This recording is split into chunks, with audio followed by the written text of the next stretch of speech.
Well, we've got some really sad news today, unfortunately, and a surprising reveal that I don't think anyone was expecting, but in hindsight, it's completely understandable due to the circumstances. Now, Hunter x Hunter has been on hiatus for several months, which is unfortunately a reoccurring pattern for the series due to the creator Yoshihiro Togashi having chronic health issues that do take precedence. Despite these breaks, however, Togashi has been consistently bringing the series back when possible, emphasizing that the story is far from concluded. Recently though, fans were surprised as the artist hinted at a potential ending for Hunter x Hunter. Now, these leaks are coming from the unofficial Weekly Shonen Jump Twitter account and the leaker and translator Pewpiece, who gave detailed transcriptions from a then unaired interview of a comedian late night talk show which is called the Iwakura and Yoshizumi program. Now, this video is coming out after the show has officially aired, but I am still going off the translated leaks. So this section of the video, done after editing, confirms that the leaks were in fact accurate. The exact segment that reveals the ending can be found in an exclusive web video along with other deleted scenes from the TV program, and a link to this video will be found in the description. In the last week's episode of this program, the hosts asked Togashi some questions about the story of his manga, where he revealed some interesting secrets. Like the fact he was planning on making Gon fail the Hunter exam, followed by a 1 to 3 year time skip. That he also bases the structure of his character building on appearance, personality and situations, and that his favourite Nen ability is the 10th Prince Kacho's ability.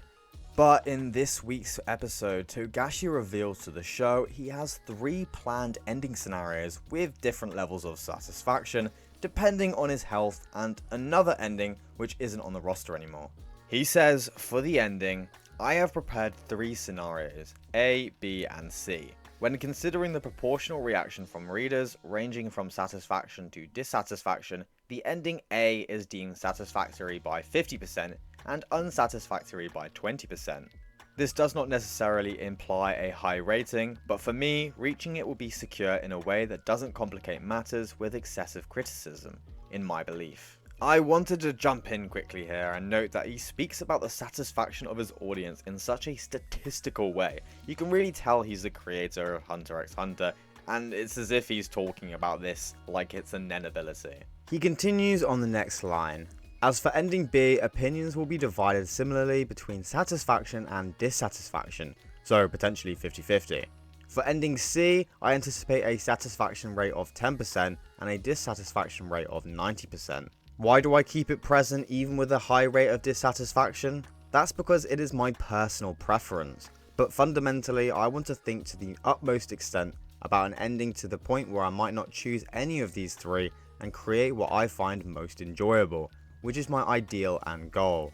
This part is also interesting because his favoured ending is the one that most people wouldn't like, and this could be anything. I saw some people speculate on whether or not this ending would be the creatures of the Dark Continent invading and destroying human civilization, or certain main characters die, like Kurapika dying without getting his revenge, or something to do with Gon. We'll get into this more a bit later. Now, Togashi further explains. To give you a clearer picture, I will share scenario D, which fell out of the candidate scenarios for the ending. If fate takes me before finishing the manga, consider it the manga's ending. I would be happy if you forgive me for that.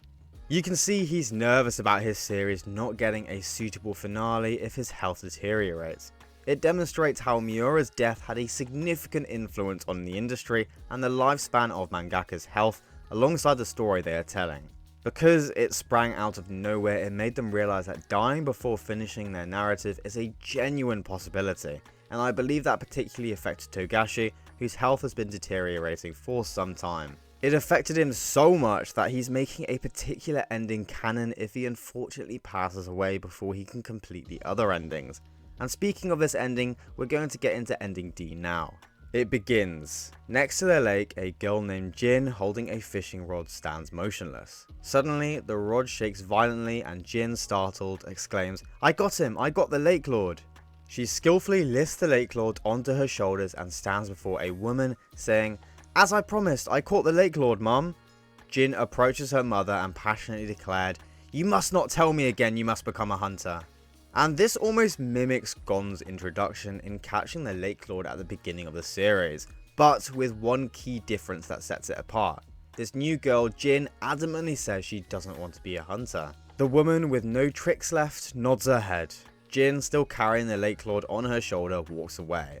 The mother comments to her husband that Jin's dream is to never leave the island and inherit their place.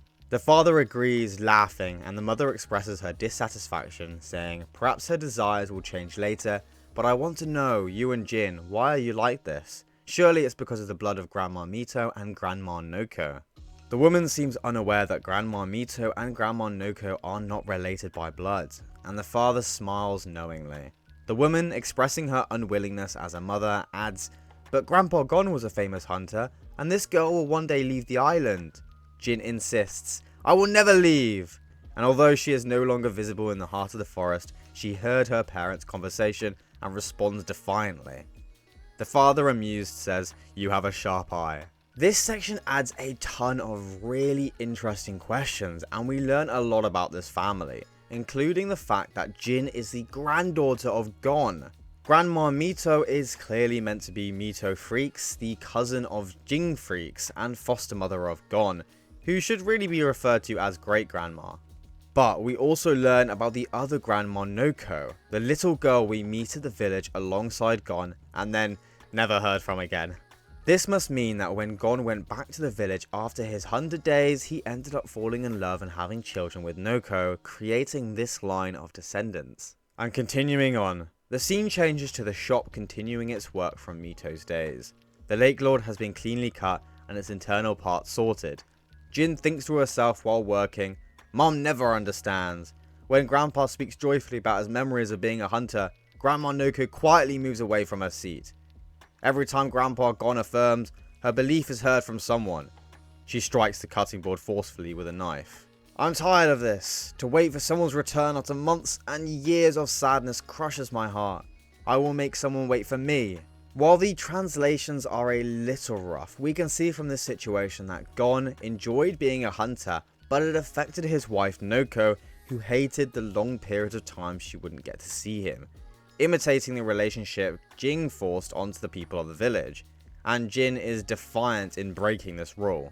Now, moving on to the final section of the ending. Then the door opens and a warm voice echoes. A chubby little kid enters holding a plant, and the child exclaims, "I caught the Lake Lord for real. Well, let's honor the whole island with it." Jin replies, "I always wanted to be with the person I want to be with. Together, always." The child agrees, yes. Both of them, with broad smiles on their faces, cook the food. A bird flies away from the island, over a town and its people. The son of one of them, the daughter of another, and the grandchild of another live in different places, exchanging smiles. They might be the children of that character and the grandchildren of that character. The bird flies away into the distance. In the background, a figure watches the scene. The end. Now, obviously, it's difficult to envision what exactly happens in the finale just via words, but when broken down, Jin's intentions are fully seen, which is in stark contrast to the previous Freaks family members. It's also the polar opposite of the tale of Attack on Titan. Although the closing scene of Attack on Titan depicts the circle of death repeating itself, this ending scene represents a breaking of that cycle, with Jin perhaps breaking the long line of Freaks hunters. Other characters' children and grandkids are also mentioned at the end, and this might be the next generations of Killua, Kurapika and Leorio, as well as other characters, possibly making this finale one of the happier ones we'll see from Togashi. There's nothing inherently bad about this ending, but without the build up, it may be regarded as fairly boring, which is why Togashi removed it from the